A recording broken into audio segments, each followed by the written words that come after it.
Much better. Let's get started. Hello everybody and welcome to another video. Today I want to share with you 8 of my favorite handbags that are currently on my wish list. And I thought it would be a nice addition if I told you how I would style them for their first time out as well. Why save the best for last? This handbag seems to be on everyone's radar these days. And I must admit, it's also growing on me. It's got a very relaxed vibe to it, which is something we're not really used to seeing from Chanel. And I can appreciate that sort of unexpected touch that they brought to this collection. This is the 25, a piece that carries the DNA and sort of the essence of what Chanel normally does when it comes to handbags. And yet it still stands out from what they usually do on the bags department. It's covered in the iconic beginnings quilting, and then it has the CC logo, which Carl added a couple of years later, as well as the interlaced leather on the metal chain. It's proposed in different materials, but this one I picked in here today is going to be a calf suede type of bag, and it also comes with the yellow gold hardware, as you can see, which I think would make for a beautiful autumnal day accessory. I would have personally called it the cargo bag since it comes with two distinctive pockets that resemble a cargo pants pocket. But anyway, this is about styling, not about naming. So I think the way I would style a piece like this is by leaning into that relaxed but yet polished type of look that the bag has. Something autumnal that marries well with the suede material on it. I would marry it with a pair of ecru trousers in some sort of chilled cut. Not really joggers in cotton, but something along those vibes. It could even be a pair of ecru or white barrel trousers. And then this might be very specific, but I would love to marry it with Dornov yellow gold earrings, a yellow gold watch, or 3 bangles in brown, yellow gold, something like that to bring out the warmth in the bag. A brown leather jacket, continue on those sort of relaxed off-duty type of vibes, and then finish it all off with a Como heel dark brown bootie. Easy, warm, and relaxed, yet polished overall. I love this type of looks for autumn.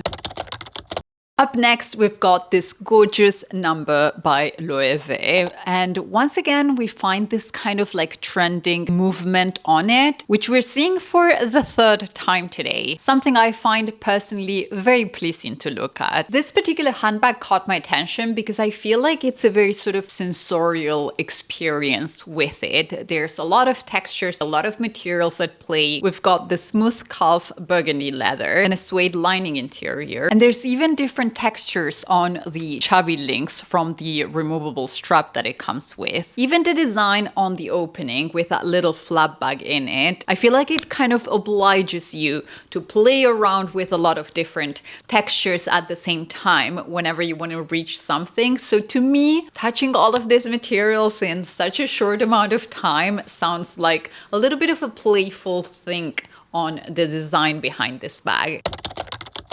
In regards to styling, the outside layers of this handbag seem so polished and smooth that it really makes me want to pair it with something on the contrasting end of things. I'm talking like a thick, chunky knit, and maybe even a knitted skirt. Basically a knit on knit combo that will serve as a beautiful contrasting texture, but that will accompany the bag from the femininity type of standpoint that it has. For boots, they would definitely need to be a pair that comes up under the skirt, something that hugs the calves neatly to create a sort of uninterrupted, very neat looking line. Now this final touch might be taking it a little step too far on the whole adding this feminine vibes to the look. Sometimes you just gotta lean all the way. A couple of days ago, I had a friend over at home and she mentioned how much she's been loving to add a little sort of twilly or just a small pocket square, you know, when you fold it in a way to just add a little bit of color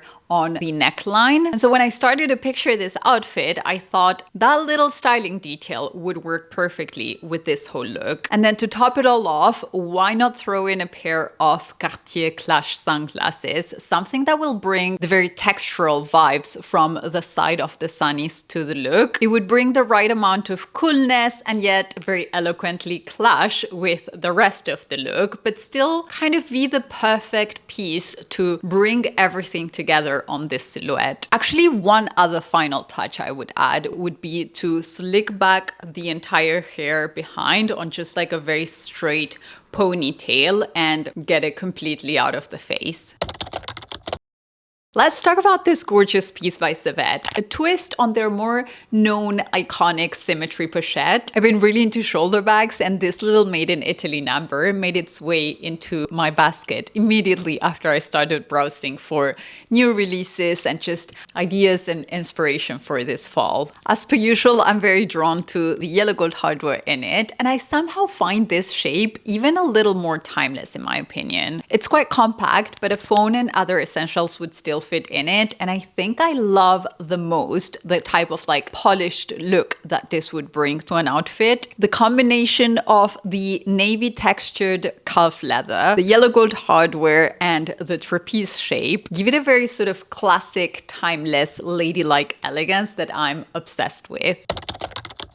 You know, the first time you take out a new toy, be it a lipstick, a handbag, a new pair of shoes, I tend to always plan a special outfit for that. I don't care if I'm going out to run errands, if I need to take out the trash, or if I'm going somewhere actually fancy. That first time needs to take place in a cute fit. You know what I mean? Am I the only one that does this? Anyway, so for my first time wearing this Sevette piece, if I were to get it, I'd love to style her with a pair of straight leg, very dark blue jeans, almost a cigarette kind, slightly loose but yet not skinny, with a cropped length that would showcase a black coma heel leather bootie. For the top, I would keep things super simple with a very sort of thick cotton tucked in white shirt, probably something from Brunello Cucinelli or somewhere along those lines. A scarf with navy and white or ecru motifs, a nice sort of very thin belt with a little bit of a golden detail in it, and a fitted leather jacket that would allow for the shape of the bag to be the focal point of the entire outfit.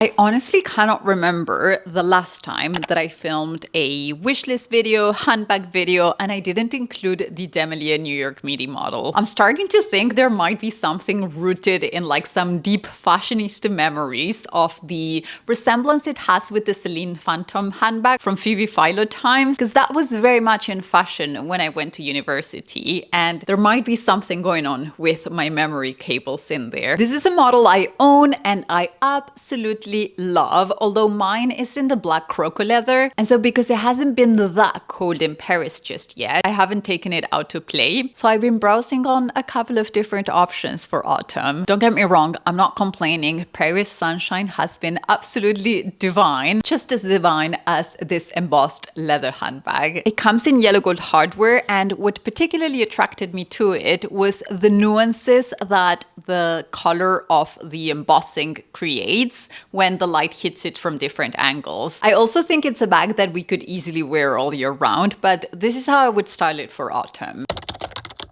I would take the same crisp cotton shirt from before and pair it with dark high-waisted tailored trousers, a pair of ballet flats a la Audrey Hepburn, and some sharp-looking sunnies by Saint Laurent. That would kind of be the base layer of the outfit. Also maybe a very thin little belt with a tiny golden accent, something like what Sevette proposes. And then for the outer layers, I would keep things super simple, very sober, and yet very elegant, with a long sort of ankle-length tailored coat. Little styling tip here: if it's not cold enough just yet that you need to wear your cardigan under your coat, but it is cold enough that you would need your cardigan while inside, try styling it over the shoulders of your coat. This will give you a sort of like scarf to play around with the sleeves on the cardigan around your neck and just contribute to that whole layered aesthetic for autumn. I really like this because it's a great, very simple way to add a more visually unexpected layer to a look. And it's also great to not compromise space on our handbags, because I mean, a girl needs her real estate. Where else would we put all of our lip products? Another skin effect finish, this time on a croc-embossed little clutch. Honestly, I included this one not really because of its intended use as a handbag or a clutch handbag, but because I've been looking for a cute sort of everyday makeup bag to put over my vanity that will add a little bit of decor to the entire room. So when I saw this one, I was like, think that would be perfection. I love the glossy effect on it, and even if I haven't seen it yet in person, I'm certain it would make for a great travel piece as well, particularly for short trips with like a cabin suitcase only and limited space. This could double as a makeup bag and sort of day to night clutch. And yes, I just used that date to night phrase someone embedded on us while growing up as millennials. When it comes to styling this piece, I would probably, let me think. Well, first off, I would just love it sitting on my vanity on our bedroom, which also doubles as a desk. So I would want something that doesn't obviously scream, hey, there's makeup in here, if that makes sense. And it would also fill that purpose of bringing a little bit of texture and a little bit of extra interest to the overall bedroom decor. And then on a more traditional styling note, I see two very possible first ways in which I would wear this handbag. The first is for nighttime, a very lacy dress, sort of borderline lingerie vibes. And then I'd add a dark, oversized blazer to the look, a pair of strappy sandals, very polished behind the ears type of hair, maybe even a low bun. Whether down or low bun, I would still sort of slick it down with a little bit of Kerastase or Olaplex oil. Simple diamond earrings, maybe a minimal, barely there necklace, and that would be it. And then the second option for this outfit would be the complete opposite. I picture it in a wool cashmere type of truck situation. Think airport vibes. Once again, an oversized blazer to make it a little bit more chic. And then the situation I picture is you just arrive from the plane, you go into your hotel, you drop off your luggage in the room, and then you just grab that little one that traveled on your larger handbag on the plane. Hear me out here, I have a point, where there were only the essentials inside, and that's what you head out for lunch and discover the city type of day. For shoes, I'd probably do a pair like this one's from New Balance, and then I might even add a little cap for those incognito type of vibes. Come to think about it, this would also be a very cute sort of après-pilates type of vibes to go grab matcha with a friend. Okay, I need to take a mental note. Now, fair enough, this one had made the cut to my 22 handbags for fall video, which if you haven't watched yet, I'll make sure to leave linked up here for you so you can watch it later. It's a piece that I find so aesthetically pleasing to look at. It's in no-book leather, brown with rusty undertones that bring out the golden hardware in it. Once again, it's a shoulder bag. Like I said, I've been loving shoulder bags this season, but on this occasion, a completely different proposition to the first one I showed you, because it's got that east-west vibe that many brands have been proposing lately. Definitely a piece for the minimal girlies out there, since it will fit your phone, lip products, wallet, keys. Maybe that's about it. Okay, you'll be able to squeeze in a pair of sunnies as well in there. Its design is very much on the sober end of things, but it's somehow got a very sort of clear, defined presence to it. To me, this bag screams cool girl city vibes. So I picture it being styled with either a total tailored ensemble in pinstripe suit situation or a deep dark uni simple ensemble. Bring a little bit of light to the face with an ecru top, whether that's a roll neck or a round collared simple knit. Something loose, nothing very bodycon. We're on the oversized girl city vibes here. Styling tip for when I'm looking for pieces like this is to shop the menswear department. I realized this a couple of winters ago when I started stealing my husband's knitwear, and then eventually I was like, well, I might as well just shop the menswear department from time to time. And it's been a one-way road ever since. I love the idea of a smooth brown leather bootie, but I've also been very partial to a coma heel type of boot these days. So a pair like that has also been on my wish list lately. To top it all off and bring that classic autumnal layering vibe to the look, I would add a little knit over the shoulders. Another piece from Totem on today's list. This handbag has been on my wish list for a good couple of years now. And on this occasion, they've brought it out in the most exquisite shade of chocolate, which if you've been around on this channel for a while, you will know that chocolate handbags are my absolute favorite handbags. Another shoulder piece once again. And yes, we're seeing a pattern, which, talking about patterns, once again, that lovely little curve, which is even more accentuated by the smoothness on the leather, isn't it?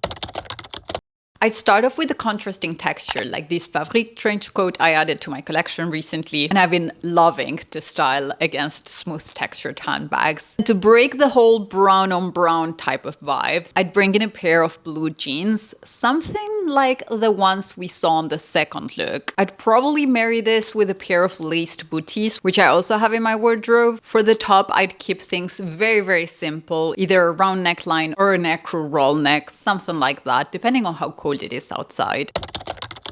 Now, maybe I did save the best for last. This is a gorgeous piece by Hermes, and it's not really a new release, but it is still on my wish list for this autumn-winter. This is a Birkin 35 palladium hardware and evergreen leather. To me, this would be the epitome of if my nationalities were a bag. It's where Uruguay meets France. There's the French craftsmanship on the bag, obviously. And then we also find the fringes in it that are very reminding to me of gaucho aesthetic in the countryside in Uruguay, and which is an aesthetic I absolutely love. Now, I've been considering adding a piece with silver or palladium hardware to my collection recently, and the way the silver complements the event leather on this piece might have just convinced me.